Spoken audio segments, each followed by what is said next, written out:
Hello dear friends, subscribers and guests of my channel.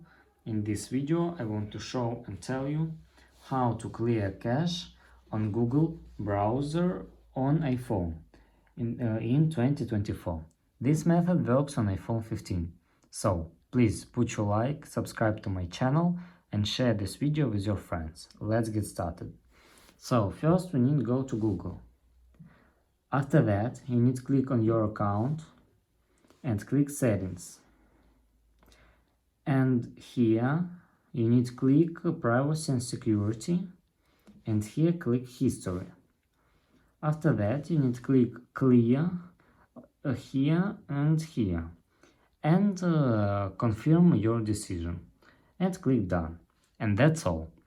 If you enjoyed this video and found it helpful, please put your like, subscribe to my channel, share this video with your friends. Bye bye everyone, see you later.